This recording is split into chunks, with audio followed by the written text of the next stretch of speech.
18th question है ना, thieves car moving with 192 kilometre per hour with this speed. Okay.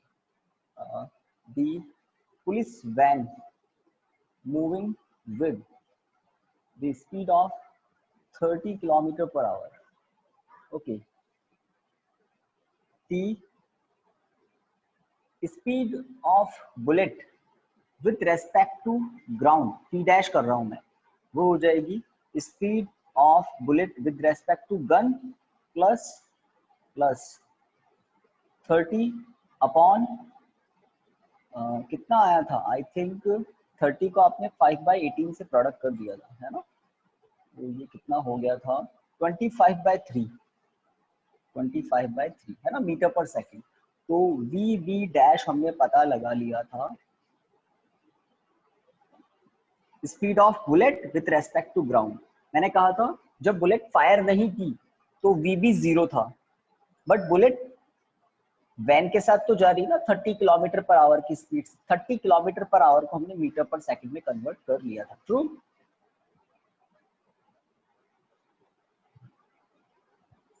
Yes student, yes sir.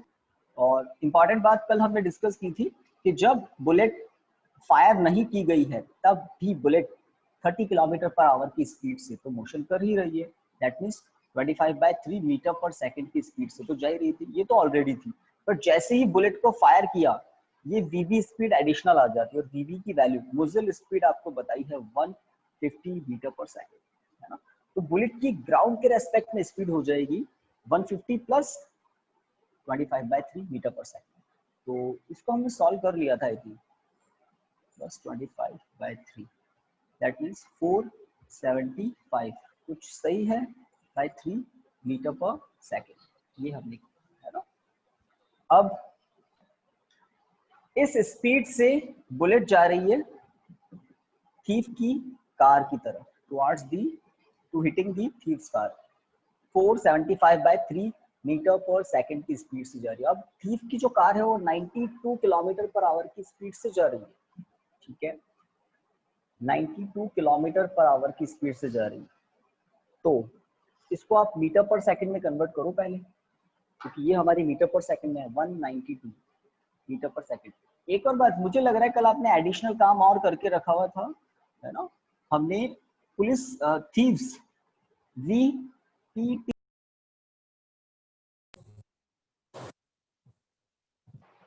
Speed of thieves car with respect to police van, speed of thieves car with respect to police van किया था ना? Yes sir. तो इस particular question में, है ना, थोड़ा सा हमने एक्स्ट्रा काम कर लिया जिसकी जरूरत आई थिंक नहीं पड़ेगी। तो ये जो हमने स्पीड पता की थी, आई थिंक आपने कहा था 45 कुछ है, उसकी नीड नहीं होगी, हमने बुलेट की स्पीड पता कर ली ग्राउंड के रेस्पेक्ट में। तो अब आपको जो काम एडिशनल किया था उसको आप भले सिंगल लाइन से कट कर दें, कहाँ तक, VTP पता किया था 45 मीटर पर सेकंड, वहां तक उसकी जरूरत नहीं पड़ेगी। किसकी जरूरत पड़ेगी? थीव्स कार जो किलोमीटर पर आवर में स्पीड है उसको मीटर पर सेकंड में कन्वर्ट करना होगा, इसकी जरूरत पड़ेगी। तो उसको कर लेते हैं मीटर पर सेकंड में कन्वर्ट, 192 इंटू 5/18, 6 से कैंसिल होगा आई थिंक, पहले तो करें 6 से कैंसिल, 3 18 9 से 192 होता है, हो जाएगा क्या? ये कैसे हो जाएगा? 162 होता है ना, 180 को कैसे एग्जिट कर सकता है? 192 तो अच्छा सॉरी 162 होता है। हाँ 162 तो बिल्कुल, तो 32 मैंने किया है, आई थिंक सही होगा, बिल्कुल सही है, या कुछ गड़बड़ है देखना, आई थिंक ओके। अब चेक कर लेना आप, और कितना हो जाएगा 160, कोई बताएं, चेक किया मीटर पर सेकंड। तो इंपॉर्टेंट बात, जब हम प्रैक्टिकल दिमाग में जो सिचुएशन हो रही है उसको प्रैक्टिकली इमेजिन करें कि वो जो बुलेट है यहाँ स्ट्राइक करेगी वो किस स्पीड से करेगी, तो तो अगर पुलिस अगर थीफ की जो कार है वो स्टेशनरी हो तो बुलेट इस स्पीड से स्ट्राइक करेगी, लेकिन थीफ की कार बुलेट की डायरेक्शन में ही जा रही है तो ये स्पीड सब्ट्रैक्ट हो जाएगी। जितना फास्ट चलेगी थीफ की कार उतना उसको कम स्पीड से बुलेट लगेगी, और स्लो चलेगी तो ज्यादा स्पीड से लगेगी। अगर बीटी 0 हो जाए तो इस स्पीड से बुलेट स्ट्राइक करेगी थीफ की कार को। इसका मतलब फाइनली वो स्पीड जिससे बुलेट कार को स्ट्राइक करेगी वो कैसे मिलेगी, वो मिलेगी V B dash minus VT. चलिए पहले कुछ कट करने के लिए कहा था वो मे भी आपने कट कर दिया होगा। 192 किमी पर आवर को मीटर पर सेकंड में कन्वर्ट कर लिया। कुछ गड़बड़ तो नहीं है? देखो कौन है, साहिल, बड़े लेट हो गए। कर लिया सभी ने? सर यस, कोई कुछ कह रहा है? सर मैं साहिल बोल रहा हूँ। हाँ बोलो साहिल। सर वो मैं लेट ज्वाइन हुआ क्योंकि सर मेरे यहाँ नेटवर्क प्रॉब्लम आज बहुत ज्यादा हो रहा है हाँ सर, तो आज की वीडियो आप प्लीज मेरे को भेज देना सर। बिल्कुल बिल्कुल, ये वीडियो एक दो के तो रोज काम आ ही जाती है। चलिए तो आंसर बताइए इसका। 105 आ रहा है क्या? Yes sir. है ना भाई, हर साल यही आता है, देखते हैं आज क्या आता है। 105 आना चाहिए। तो हमारे पास वीबी डैश है। वीबी डैश क्या है? चलिए कोई बताइए, मैं चेक तो करूं। वीबी डैश क्या है? Speed of bullet with respect to ground. बाकी लोग सही बात, speed of Yes, bullet sir. With respect to ground. Actual में Yes, sir. 150 जो है, 150 क्या था? वी बी 150 क्या था ये भी बता दो फिर। मीटर पर सेकंड Speed क्या था? of bullet. Speed of bullet. Speed of gun के bullet. रेस्पेक्ट में स्पीड ऑफ बुलेट। गन के रेस्पेक्ट में speed of bullet with respect to gun. वहां लिखा ना मुजल स्पीड, तो गन के आगे जो होल है वो होल गन का ही है, उसके रेस्पेक्ट में बुलेट की स्पीड, मतलब गन के रेस्पेक्ट में स्पीड। अब ग्राउंड के रेस्पेक्ट में ये आपने फाइंड आउट कर ली, ठीक है। हाँ, police sorry thieves car meter पर सेकंड में उसकी स्पीड भी पता कर ली कि थीव्स कार किस स्पीड से जा रही है, ठीक है। अब ये आपको आंसर तक पहुंचाएगा, ये फॉर्मूला आंसर तक पहुंचाएगा। अगर थीफ की कार इस डायरेक्शन में आ रही होती तो हम प्लस कर देते, सब सही बात है। थीफ की कार अपोजिट डायरेक्शन में आ रही होती तो हम प्लस कर देते, बट थीफ की कार बुलेट की डायरेक्शन में ही जा रही है, तो इसलिए क्या होगा, सब्ट्रैक्ट करके रिलेटिव स्पीड आएगी।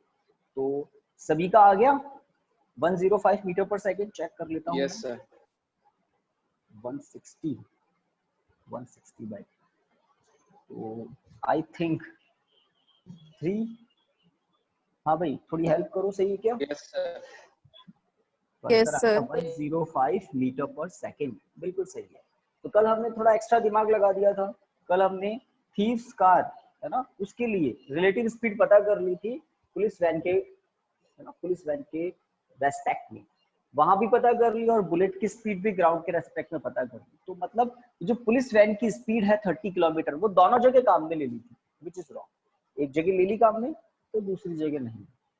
अगर वहां ले ली तो फिर यहाँ मत लें। दो तरीके होते हैं इस क्वेश्चन को सॉल्व करने के। चलिए दूसरा तरीका भी बताता हूँ। हमने कल, आपको याद है, वी टीपी पता किया था 45 मीटर पर सेकंड। पता किया था ना, मीटर पर सेकंड, बिल्कुल सही है, मीटर पर सेकंड ये पता किया था। अब अगर आप 150 में से 45 सब्ट्रैक्ट कर दें तब भी यही आंसर आ रहा है। दो तरीके हैं एक्चुअली। तो 30 किलोमीटर पर आवर ये जो स्पीड है, मतलब 25/3 मीटर पर सेकंड, ये जो स्पीड है, इसको एक बार काम में लेना है। या तो इस साइड में ले ले बुलेट के लिए, या फिर थीफ की कार के लिए ले ले, क्योंकि बुलेट और थीफ्स कार, बुलेट और थीफ्स कार ये दो ही चीजें हैं। तो हमने यहाँ पर बुलेट के लिए यूज ली इसमें, तो इसमें नहीं लेनी। अगर इसमें लेते हो तो इसमें मत लो। जैसे मैं इधर ले लेता हूं तो फिर स्पीड कितनी हो जाती है, इतनी हो जाती है, तो इसमें मत लो। तो यहाँ पर आप 50 ले लो, यहाँ पर ये ले लो। तो अगर 150 में से, है ना, अब नहीं करना है आपको, एक ही तरीका करना है, तो मैं बता रहा हूँ, बिल्कुल दिमाग में फ्लेक्सिबिलिटी हो जाए, तब भी वही स्पीड आ जाती है। तो जो भी पुलिस वैन की जो स्पीड है वो वन टाइम यूज लेनी है। कल हमने दोनों टाइम ले लिया था, कुछ ज्यादा दिमाग चला गया था, तो आज मैंने आपको वो चीज कट करवा दी। तो दिस वन इन दोनों के सबट्रैक्शन से आपका आंसर आ रहा है। ओके, तो next question number 19। Yes question number 19 कोई रीड करेगा या कोई डायग्राम बना हुआ है? क्या है, ग्राफ है क्या? ग्राफ ही होनी चाहिए। Yes sir. Yes, sir. Yes. Graph है तो फिर मुझे देखना पड़ेगा ना, देखते हैं कौन सा क्या ग्राफ है। आप लोग देखें, अब ये कौन पीछे रह गया? चलो एंड करते हैं आज इस पूरी एक्सरसाइज को। एडिशनल से पहले हमें सारे करना है। तो इसमें 3xt, vt एंड at मैं तीनों ग्राफ बना देता हूँ। पहले है xt ग्राफ और ये कुछ इस तरह से है। चलिए कलर दूसरा यूज लेते हैं हम लोग ताकि दिखाई दे। इन्होंने ब्लू लिया है, हम ग्रीन लेते हैं।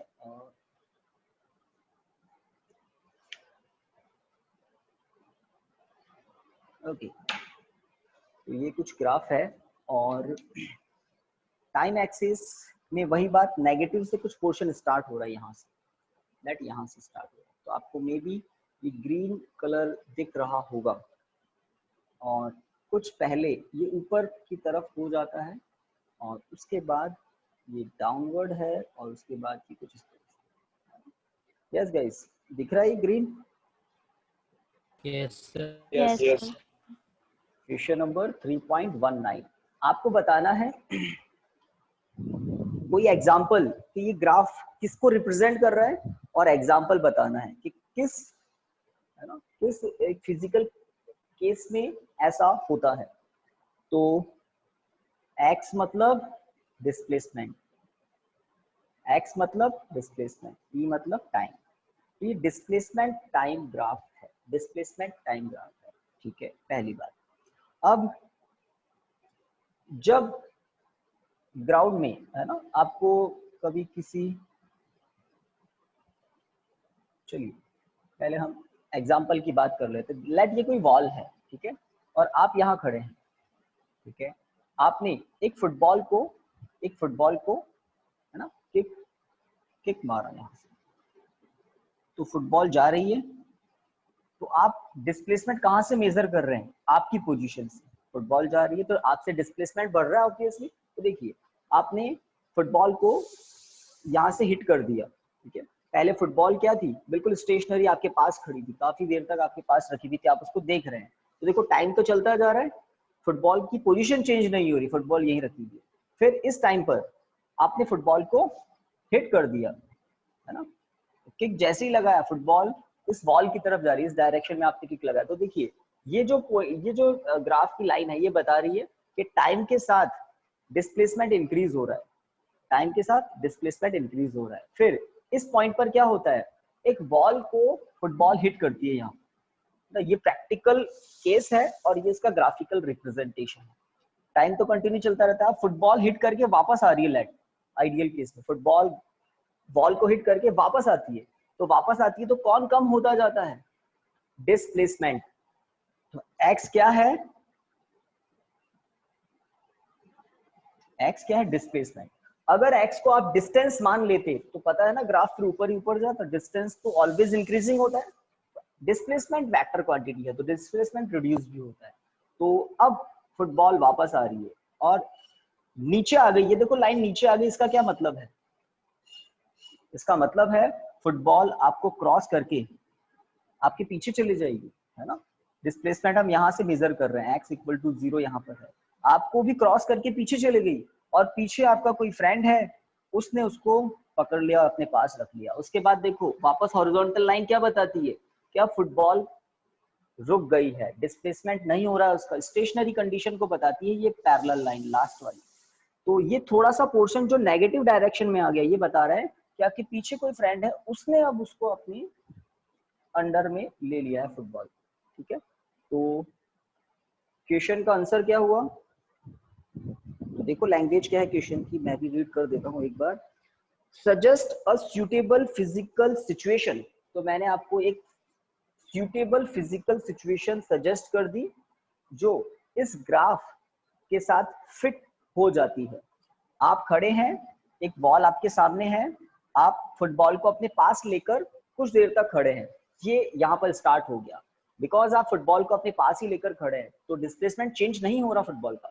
आपने एक मोमेंट पर उसको किक कर दिया, ठीक है, अब फुटबॉल आपसे दूर जा रही है, दूर जा रही है, दूर जा रही है, तो डिस्प्लेसमेंट इंक्रीज हो रहा है। देखो लाइन ऊपर की तरफ है, ओके। फिर वॉल से स्ट्राइक करके फुटबॉल वापस आपकी तरफ आती है तो डिस्प्लेसमेंट कम हो रहा है, आपकी तरफ आ रही है। आपको क्रॉस करके, ये पॉइंट क्या बता रहा है, फुटबॉल आपको क्रॉस करके आपसे पीछे चले गई और पीछे किसी दूसरे प्लेयर ने या पर्सन ने उसको अपने अंडर में ले ली और वापस रुक गई है वो फुटबॉल, फाइनली रुक गई। Okay student, got it? ये फिजिकल सिचुएशन इस ग्राफ के लिए फिट हो जाती है ना? Yes sir. तो इस फुटबॉल वाले केस से आप ले सकते हैं। और ये मैं वही बता रहा हूँ, मैंने आपको इसके आंसर सेंड किए थे 3, है ना, बस मैं आज एक्सप्लेन कर रहा हूँ, याद है ना? ग्रुप में आंसर सेंड किए थे हमने, yes sir.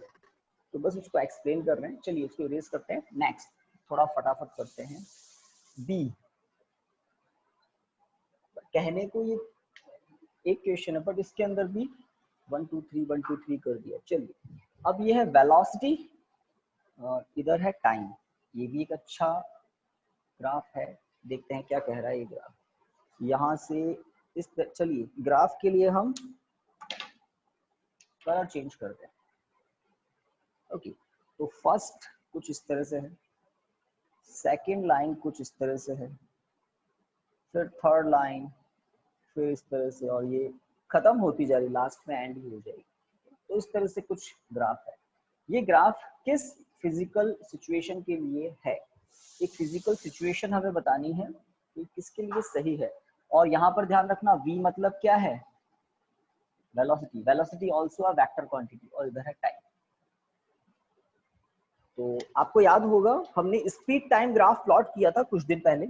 Speed time graph किसके लिए? उस बॉल के लिए जिसको आपने किसी हाइट से छोड़ दिया था और वो ग्राउंड को हिट करके 110 स्पीड कम हो जाती है, फिर ऊपर आती है, फिर ग्राउंड को हिट करने जाती है और हर बार उसकी 110 स्पीड कम हो जाती है। स्पीड, बिकॉज वो स्पीड टाइम ग्राफ था इसलिए वो कैसा बन रहा था, तो मैं आपको याद दिला दूं, वो कुछ ऐसा बन रहा था, इस तरह से, फिर इस तरह से।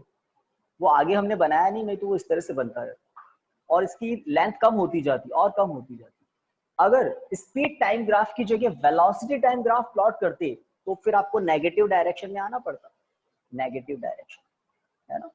तो बॉल को आपने किसी हाइट से, या बॉल नीचे से ऊपर की तरफ जा रही है तो स्पीड कम होती जाएगी। फर्स्ट टाइम ग्राउंड को हिट करके बॉल ऊपर जा रही है, स्पीड वेलोसिटी कम हो रही है, ठीक है। फिर वो यू टर्न लेके नीचे की तरफ आ रही है तो वेलोसिटी नेगेटिव डायरेक्शन में बढ़ रही है। अब वापस ग्राउंड को हिट करेगी, जैसे ग्राउंड को हिट करेगी डायरेक्शन चेंज, ऊपर की तरफ जाएगी तो नेगेटिव से वापस नीचे की तरफ आ रही है, और अब वो, है ना, तो इसको वापस समझ लें। हम किसी एक डायरेक्शन में वेलोसिटी को पॉजिटिव मानेंगे। किस डायरेक्शन में पॉजिटिव माने आप बता दो? ग्राउंड से अपवर्ड पॉजिटिव माने या डाउनवर्ड, आप बता दो। और वैसे अपवर्ड वाली पॉजिटिव माने तो ज्यादा ठीक रहेगा। अपवर्ड डायरेक्शन में पॉजिटिव मान लेता हूँ, अपवर्ड डायरेक्शन में मैं स्पीड को पॉजिटिव मान लेता हूँ। तो जब बॉल ग्राउंड को हिट करती है उस मोमेंट को आपको लेना पड़ेगा, जब बॉल ग्राउंड को हिट करती है, ठीक है। तो बॉल ने ग्राउंड को हिट किया इस टाइम पर बॉल ने फर्स्ट टाइम ग्राउंड को हिट किया, वहां से हमने ऑब्जर्वेशन स्टार्ट किया। अब हिट करते ही बॉल कहाँ जाएगी? ऊपर की तरफ बॉल जा रही है ना, और ऊपर वाली डायरेक्शन क्या है? पॉजिटिव। तो जब बॉल ऊपर जाना स्टार्ट करती है तो वो अपनी मैक्सिमम स्पीड से जाना स्टार्ट करती है, उसके बाद उसकी स्पीड कम होती जाती है। बिकॉज हम वेलोसिटी टाइम ग्राफ प्लॉट कर रहे हैं तो हम कहते हैं वेलोसिटी कम होती जाती है। ओरिजिन पर वेलोसिटी 0, इसका मतलब बॉल कहाँ पहुंच गई? मैक्सिमम हाइट पर। मैक्सिमम हाइट के बाद बॉल यू टर्न लेकर नीचे की तरफ आती है। अब बॉल जब नीचे आएगी तो वेलोसिटी कैसी होगी? नेगेटिव। डाउनवर्ड डायरेक्शन में वेलोसिटी आप कैसी लोगे, नेगेटिव। अपवर्ड डायरेक्शन में हम पॉजिटिव ले रहे हैं इसलिए। तो देखो अब बॉल नीचे आ रही है, नीचे आ रही है, नीचे आ रही है, और उसकी नेगेटिव स्पीड इंक्रीज होती जा रही है। नेगेटिव डायरेक्शन की स्पीड या हम वेलोसिटी कहें इंक्रीज होती जा रही है। अब वो ग्राउंड को हिट करेगी, जिस स्पीड से ऊपर जा रही थी उसी स्पीड से ग्राउंड को हिट करेगी। देखो दोनों तरफ लेंथ इक्वल है। जैसे ही वो ग्राउंड को हिट करेगी वेलोसिटी की डायरेक्शन चेंज, वेलोसिटी की डायरेक्शन चेंज। ग्राउंड को हिट करने के बाद बॉल कहां जाती है, ग्राउंड को हिट करने के बाद बॉल कहां, अपवर्ड्स जाती है ना। तो लेट इनको दोनों को इक्वल पोजीशन पर ले लें। यस अब ठीक है। तो ग्राउंड को हिट करने के बाद बॉल कहां जाएगी, ऊपर की तरफ। ऊपर की तरफ वाली डायरेक्शन हमने पॉजिटिव ली है, तो वापस पॉजिटिव से ग्राफ स्टार्ट होगा। इसको चाहे तो आप ऐसे कनेक्ट कर सकते हैं इन सभी को इस तरह से। तो ये वाला पॉइंट और ये वाला पॉइंट सेम टाइम पर होता है, सेम टाइम पर, ये सेम टाइम पर होता है इस तरह से। तो अब बॉल ग्राउंड को हिट करने के बाद वापस ऊपर जाएगी, ऊपर जाएगी, ऊपर जाएगी, बट वेलोसिटी का मैग्नीट्यूड कम होता जाएगा। फिर वो यू टर्न लेकर नीचे की तरफ आएगी, नीचे की तरफ आएगी तो नेगेटिव वेलोसिटी, और वो नेगेटिव वेलोसिटी इंक्रीज हो रही है, इंक्रीज हो रही है, इंक्रीज। फिर ग्राउंड को हिट करेगी, ग्राउंड को हिट करते ही वापस वेलोसिटी की डायरेक्शन अपवर्ड हो जाएगी, मतलब पॉजिटिव हो जाएगी, लेकिन वो भी कम होती जाएगी। और हर बार जब ग्राउंड को हिट करती है तो वेलोसिटी लूज करती है। तो ये जो ग्राफ है ये किस फिजिकल सिचुएशन के लिए फिट बैठता है, for the motion of a ball which bouncing on a rigid floor, which bouncing on a rigid floor and loses its velocity in its each collision with ground. So this graph is of a physical situation of the ball. ठीक है ना। तो उस ball के लिए जो rigid floor से बार बार collision कर रही है और वापस बाउंस बैक करके ऊपर जाती है और वो अपनी वेलोसिटी को लूज करती है, और फाइनली एक टाइम ऐसा आएगा कि वो अपनी सारी वेलोसिटी लूज। सर आप म्यूट हो गए।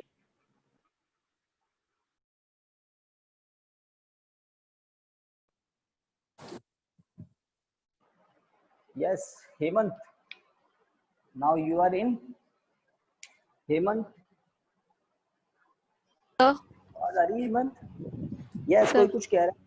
सर जब हम ऊपर की तरफ सर कोई बॉल को थ्रो करते हैं तो सर एक पॉइंट पे सर उसकी वेलोसिटी तो 0 हो जाती है ना, तो सर फिर ये कैसे पॉसिबल है?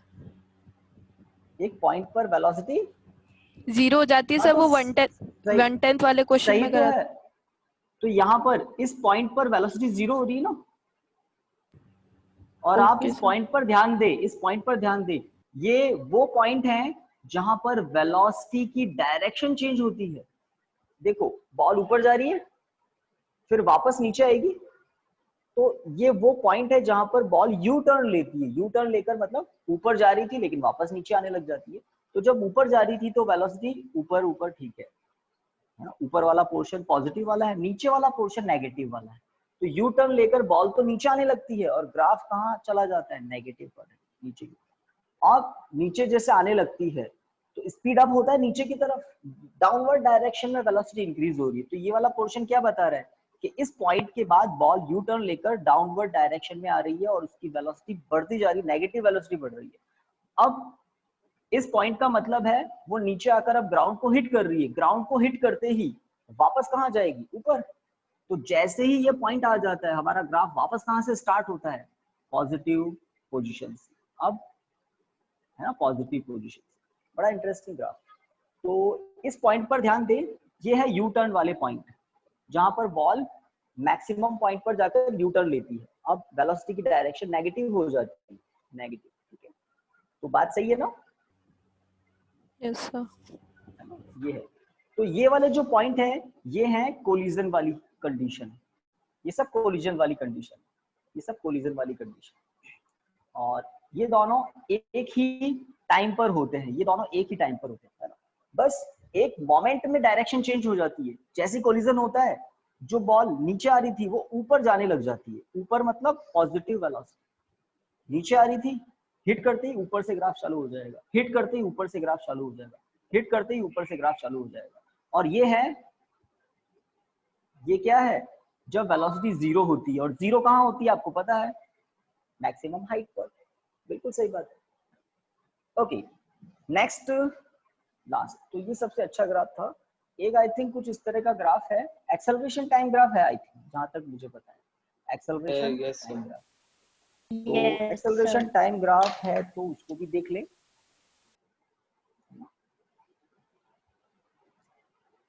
ओके, तो मे भी कुछ इस तरह का एक लूप है और वो फिर 0 हो जाता है। चेक कर लेता हूँ, या आप बता दें, ऐसा ही कुछ है क्या? Yes, sir. Yes, sir.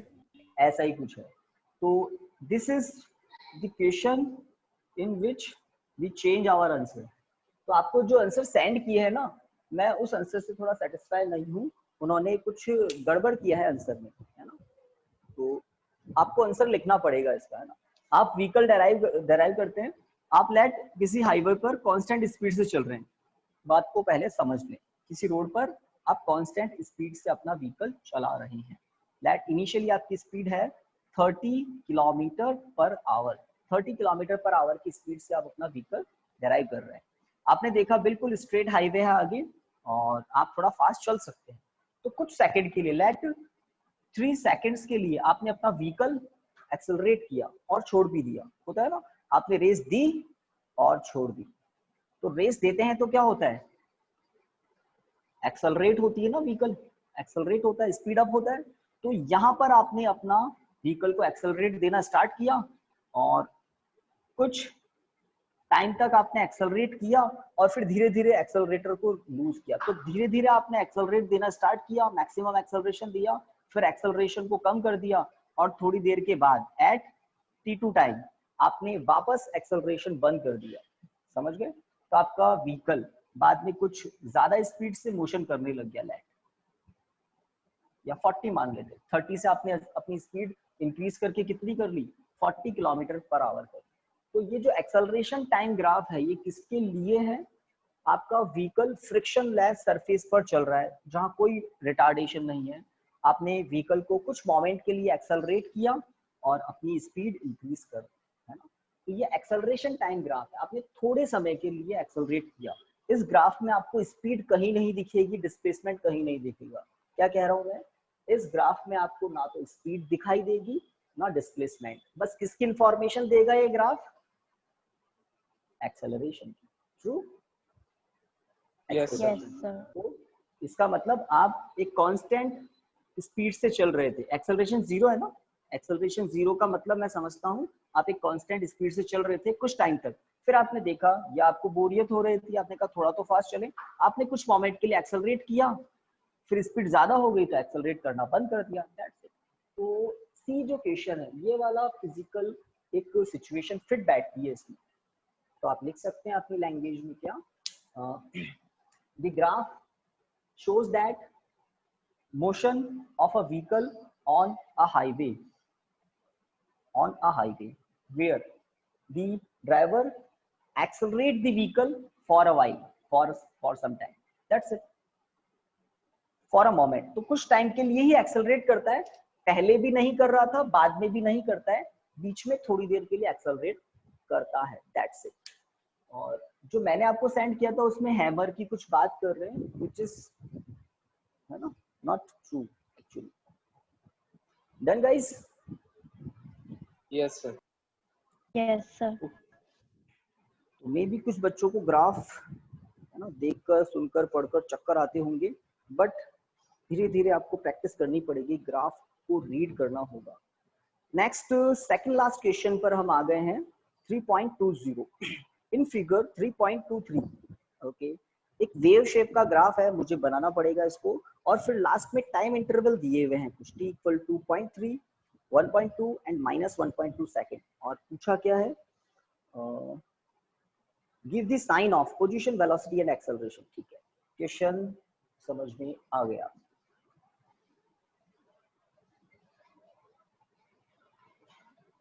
और जब तक मैं ग्राफ बनाता हूँ, आप मुझे बताओ, संडे को हम टेस्ट रख सकते हैं क्या? Yes, sir. Yes, sir. Sunday को टेस्ट रख सकते हैं, क्योंकि थोड़ा मैंने डिले किया, Yes, sir. अच्छे से प्रिपरेशन कर Yes, sir. संडे आज अभी तो टाइम है संडे में।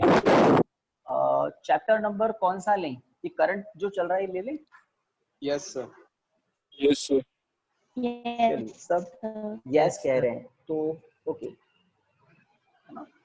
टेस्ट फिलहाल एमसीक्यूज का होगा, बिल्कुल एमसीक्यूज आपको मिलेंगे 1 2 3। ओके आगे भी है, बना देते हैं चलिए 4।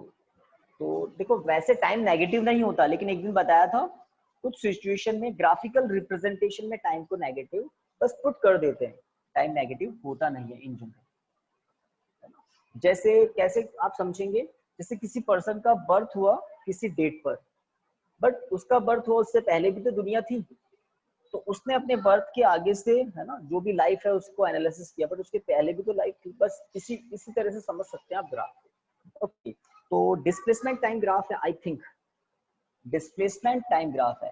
क्यों बोल रहा हूँ मैं डिस्प्लेसमेंट? देखो डाउनवर्ड भी आ रहा है कुछ पोर्शन, ऊपर भी जा रहा है, डाउनवर्ड भी जा रहा है। अगर डिस्टेंस टाइम ग्राफ होता तो ये ब्लू वाली लाइन नीचे नहीं होती। अब मैं इसको बिल्कुल जैसा ये है वैसा ही बना देता हूँ, ये कुछ इस तरह से है।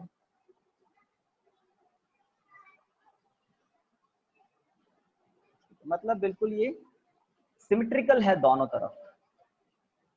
चलिए हमने इसको थोड़ा बहुत बना लिया जैसा ये है।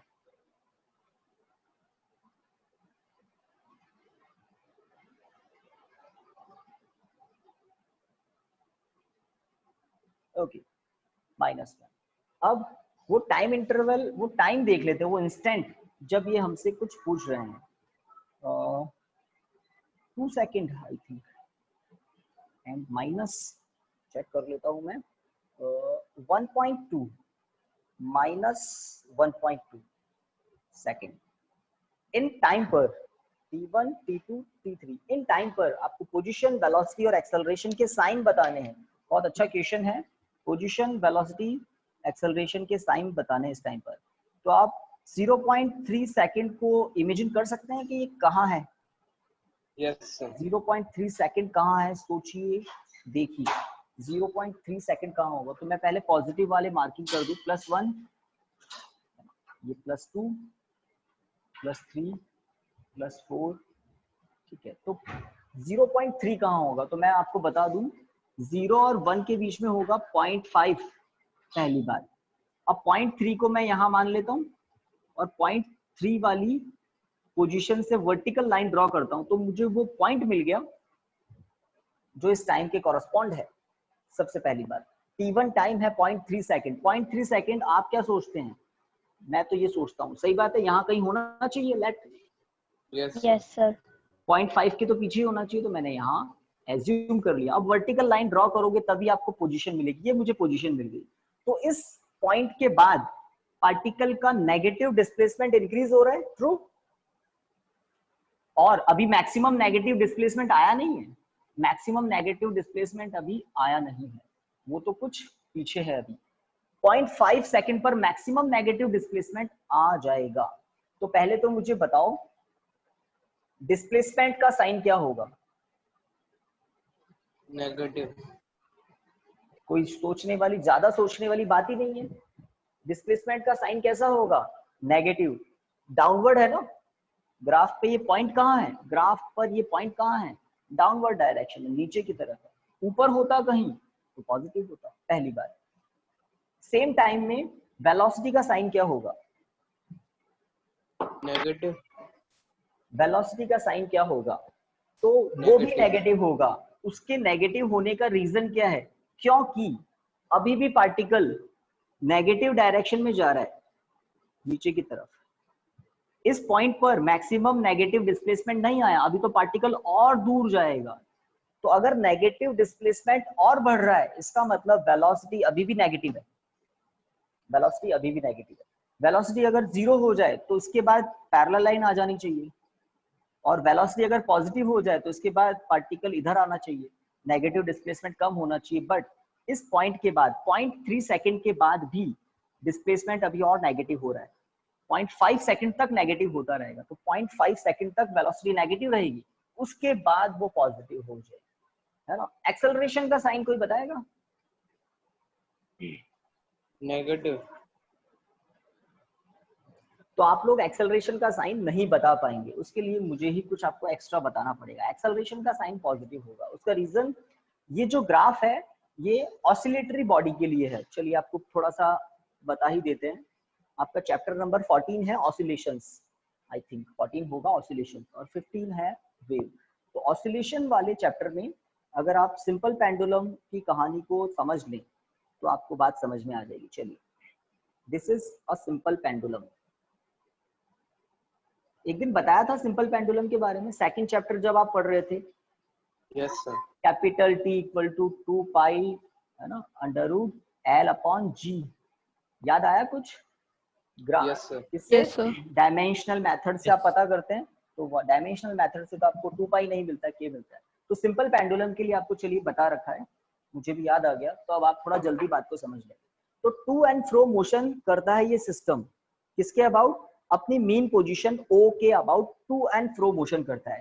Let this is positive direction, this is negative direction. तो राइट साइड में पॉजिटिव डायरेक्शन है, लेफ्ट साइड में नेगेटिव डायरेक्शन है, और ये ओरिजिन। अब पार्टिकल जैसे जैसे दूर जाता है उसकी स्पीड कम होती जाती है, लेकिन देखो है तो पॉजिटिव। तो देखिए अगर मैं यहाँ से ग्राफ बनाना स्टार्ट करूँ, पीछे का मैं कुछ मोमेंट के लिए छोड़ देता हूँ, यहाँ से ग्राफ बनाए है ना, तो ये ग्राफ यहाँ से स्टार्ट हो रहा है गाइस, यहाँ से, इसके बाद ये पीछे जा रहा है, दिख रहा है पीछे जा रहा है। सिंपल पेंडुलम को आपने यहाँ से हिट किया और ये पीछे जा रहा है, अपनी मैक्सिमम पोजीशन तक पहुंचेगा, एक मोमेंट के लिए रुकेगा और वापस कहाँ आएगा? इधर आएगा, है ना, इधर आएगा। तो मुझे बताओ जब पार्टिकल ऊपर इधर जा रहा है तो इस पर एक्सेलरेशन की डायरेक्शन क्या होगी?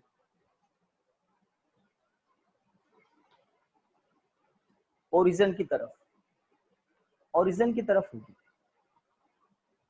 चलिए एक सिंपल एग्जांपल से बताता हूँ, जब ऑसिलेशन पढ़ेंगे तब मैं इसके बारे में और डिटेल में बताऊंगा। एक सिंपल एग्जांपल जिससे आपको बात जल्दी फिट हो जाएगी दिमाग में, ठीक है?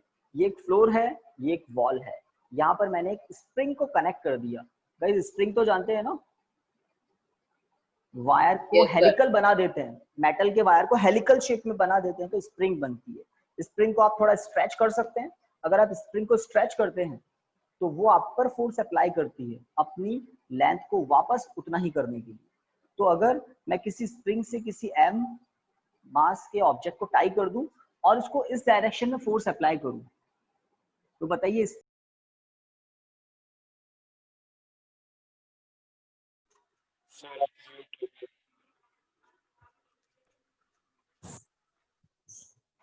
कॉल आ गया था।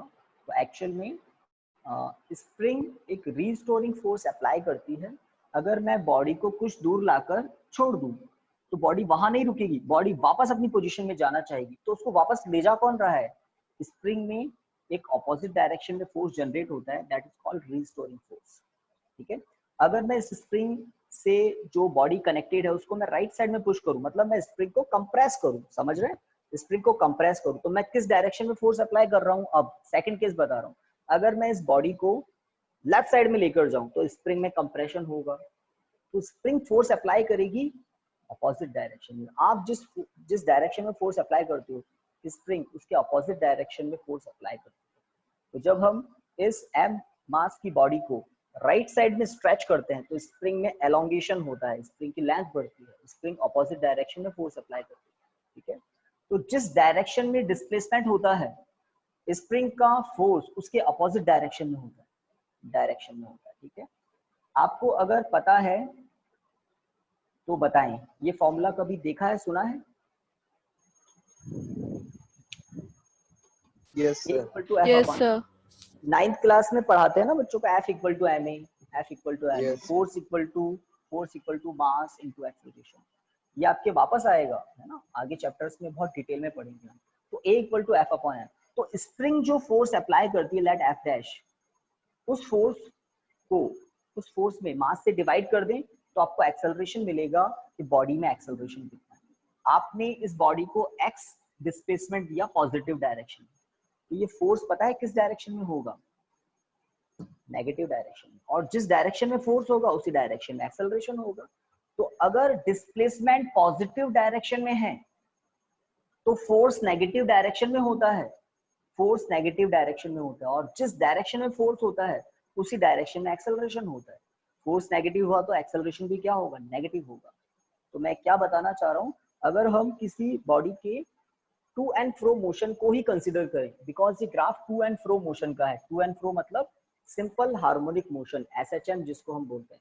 अगर इस बॉडी को आप थोड़ा स्ट्रेच करके छोड़ दें तो ये टू एंड फ्रो मोशन करने लग जाएगी इस स्मूथ सरफेस पर, फ्रिक्शन लेस सरफेस पर ये body to and fro motion करने लग जाएगी। लेट इस पर व्हील हमने लगा दिए, फ्रिक्शन को और नेग्लिजिबल कर दिया, तो आप इमेजिन कर सकते हैं मैं इसको स्ट्रेच करके यहाँ तक लाकर छोड़ दूं तो ये टू एंड फ्रो मोशन करने लग जाएगी, स्प्रिंग को टू एंड फ्रो मोशन करवाएगी। तो जब बॉडी उधर जाएगी मतलब राइट साइड में जाएगी तो स्प्रिंग उसको अपनी तरफ खींचेगी।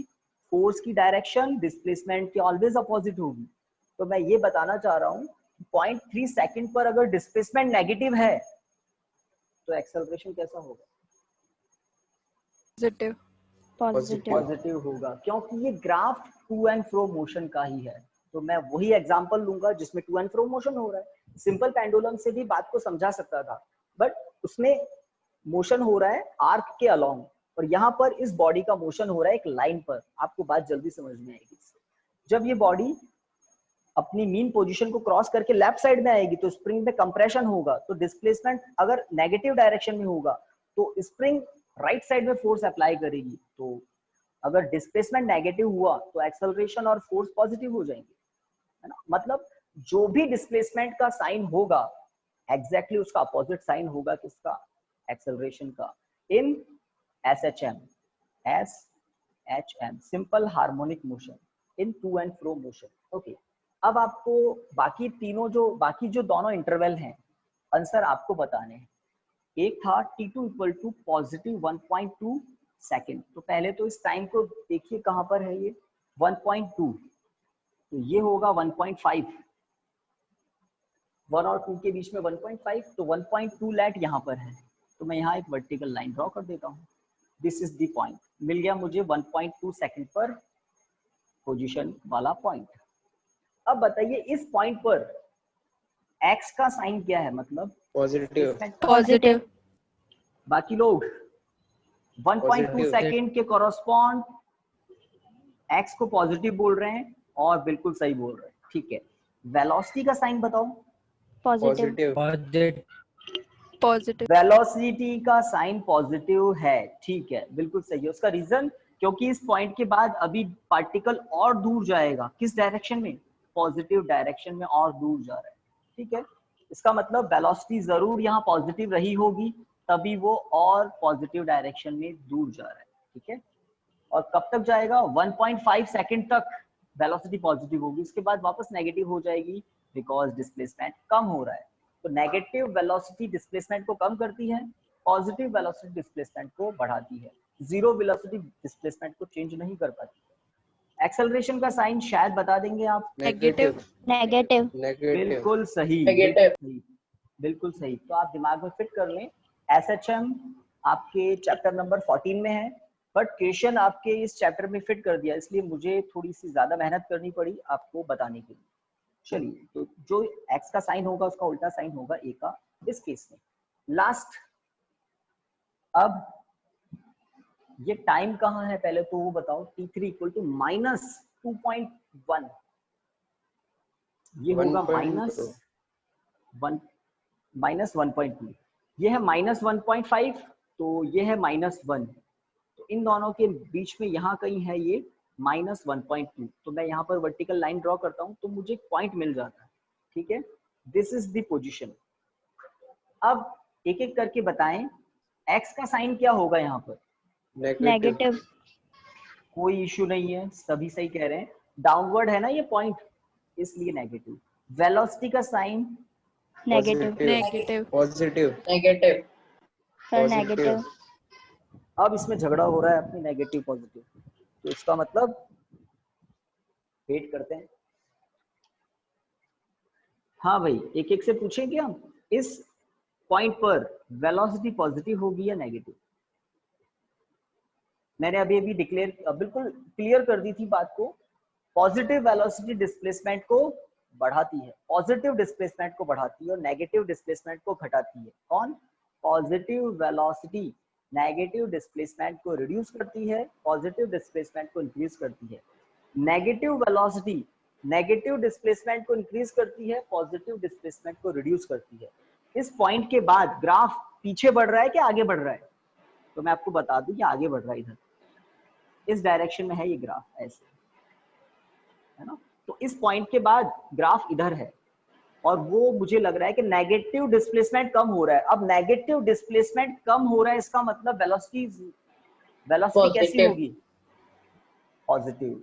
नेगेटिव डिस्प्लेसमेंट कम तभी होता है जब वेलोसिटी पॉजिटिव होती है।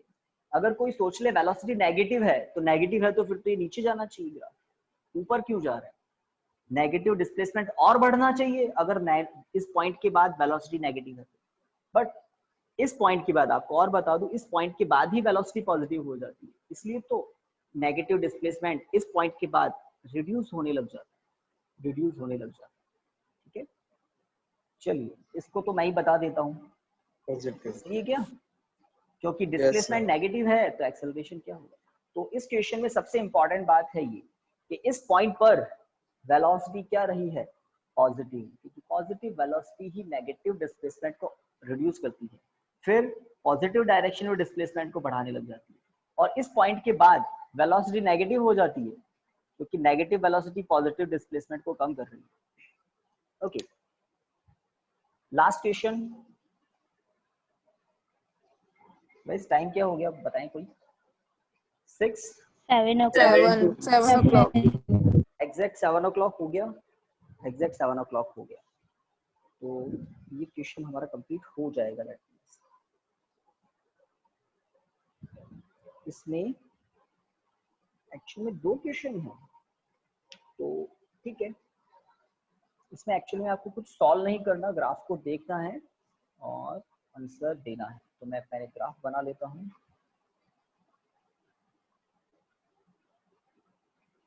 है ना, 3.21 इस ग्राफ को, ऐसा कुछ ग्राफ, ठीक है। और ग्राफ है क्या? तो डिस्प्लेसमेंट टाइम ग्राफ है। सबसे इंपॉर्टेंट बात डिस्प्लेसमेंट टाइम ग्राफ है। ओके, अब इसमें 3 टाइम इंटरवल्स हमें शो किए हैं। एक ये टाइम इंटरवल, उस टाइम इंटरवल को लिखा है 1। ये थिकनेस जो है ना, ये स्मॉल टाइम इंटरवल है। एक टाइम इंटरवल यहाँ दिखाया है, ठीक है, लेट t2। और तीसरा टाइम इंटरवल कुछ यहाँ दिखाया है, ठीक है, t3, सॉरी 3। और क्या पूछ रहे हैं? 3 different equal intervals. Different equal intervals मतलब क्या समझे आप? Different equal intervals. हाँ, ये जो 3 कॉलम्स आपको दिख रहे हैं ना, ये 3 कॉलम्स आप समझ लो विड्थ में सेम होंगे। अगर यहाँ पर 0.1 सेकंड है तो ये भी 0.1 सेकंड होगा, ये भी पॉइंट। अगर ये टाइम इंटरवल 1 सेकंड है तो ये भी 1 सेकंड होगा, ये भी 1 सेकंड। तो इन सभी कॉलम्स की थिकनेस सेम है, सेम टाइम इंटरवल्स है। डिफरेंट क्यों बोला? डिफरेंट प्लेसेस पर है ना। ये किसी और प्लेस पर, ये किसी और प्लेस पर। ओके, अब in which interval is the average speed greatest? चलिए बताइए, in which interval the average speed greatest? Third लग रहा है आपको, मुझे सेकंड लग रहा है, क्योंकि इसकी ये वाली जो हाइट है ना, चलिए इसको मैं थोड़ा और कर देता हूँ। आप गलती से इसकी हाइट है ना, बुक में देखेंगे तो आपको ज्यादा क्लियर हो जाएगा कि इसकी हाइट सबसे ज्यादा है, इसकी हाइट सबसे ज्यादा है। और किसी भी डिस्प्लेसमेंट टाइम ग्राफ का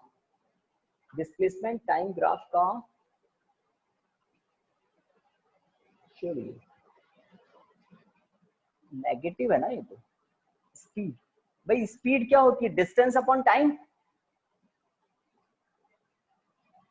यस सर, है ना।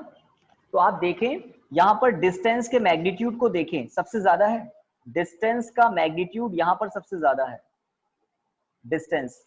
और टाइम इंटरवल तो तीनों का सेम है, तो बस आपको डिस्टेंस देखना है। जहां पर डिस्टेंस ज्यादा है वहां पर स्पीड का मैग्नीट्यूड ज्यादा होगा। इसकी हाइट देखें तो इसमें डिस्टेंस कम है, यहाँ पर डिस्टेंस ज्यादा है, यहाँ पर डिस्टेंस इन बिटवीन है, इसमें सबसे कम है, इसमें सबसे ज्यादा है और इसमें इन बिटवीन है। और स्पीड का कहा है इन्होंने, तो बिल्कुल सही है, जैसे आपको एवरेज करना पता है ना, इन सभी पॉइंट पर डिस्टेंस ज्यादा है, तो distance upon time interval, distance upon time interval क्या होगा, स्पीड। तो सेकंड जो टाइम इंटरवल है मुझे लग रहा है इसकी हाइट सबसे ज्यादा है, तो इसके लिए डिस्टेंस सबसे ज्यादा है और डिस्टेंस सबसे ज्यादा है तो स्पीड सबसे ज्यादा है, ठीक है। तो सेकंड आंसर होना चाहिए। और क्या पूछा है इन्होंने, इसको तो फिनिश करते हैं हम।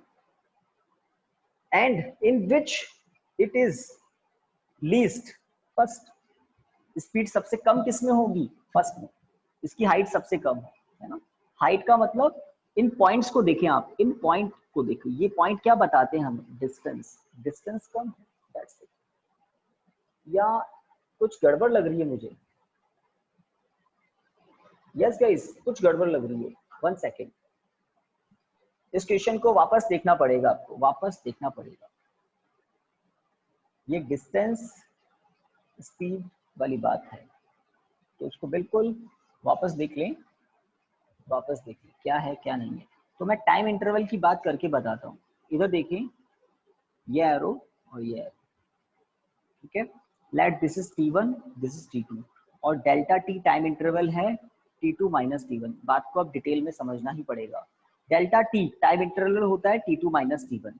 T1 टाइम पर डिस्प्लेसमेंट कितना है या पोजीशन कहाँ है, लेट दिस इज x1।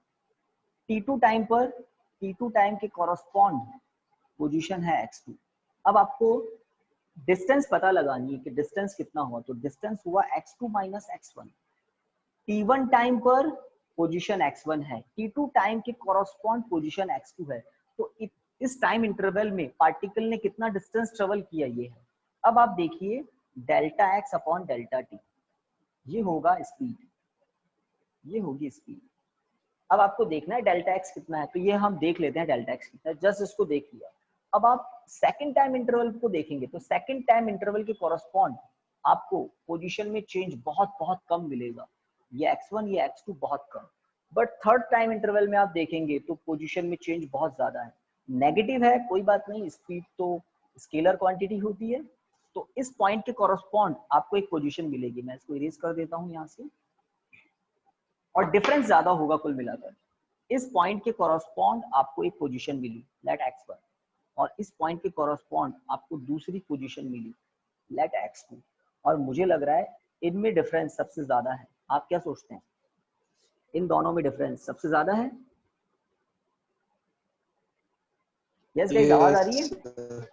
तो ये जो टाइम इंटरवल है थर्ड वाला, Yes. इसमें इनिशियल टाइम T1 पर ये x1 पोजीशन है, और ये जो इसका एंड है T2, इस टाइम पर ये x2 है।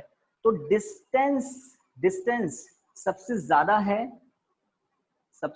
है थर्ड टाइम इंटरवल में, तो स्पीड भी सबसे ज्यादा होगी थर्ड टाइम इंटरवल में। T2 माइनस T1 तो हर इंटरवल का सेम है, ये T2 हुआ ये T1 हुआ, तो हर इंटरवल का T2 माइनस T1 तो सेम है, कोई दिक्कत नहीं। बट डेल्टा x सबसे कम है सेकंड में, बहुत पतली सी लाइन है, और सबसे ज्यादा है थर्ड में, और इसमें है इन बिटवीन, है ना। तो बिल्कुल सही है, सबसे ज्यादा स्पीड यहाँ पर होगी क्योंकि distance travelled delta T time interval में यहाँ सबसे ज्यादा है। ओके, और क्या पूछा था इन्होंने, है ना, यही दो बातें पूछी थी, बिल्कुल सही है, यही दो बातें पूछी थी। चलिए आप मुझे ग्राफ देखकर बताओ अपने अपने बुक्स में या मोबाइल पर, स्पीड टाइम ग्राफ दिया है लास्ट, है ना। In which interval is the average speed greatest, इतना बताओ। In which time interval, third में। देखो डी वाला पॉइंट सबसे ऊपर है और ग्राफ ही कौन सा है, स्पीड टाइम ग्राफ है, स्पीड टाइम ग्राफ है, तो डी वाले में ये बहुत इजी हो गया। और क्या पूछा है इसने, choosing the positive direction as the constant direction of motion, give the sign of velocity and acceleration in the three intervals, what are the acceleration at point A, B, C and D। चलिए, तो time को देखते हुए इस question को बताइए अभी करें या कल, बताएं।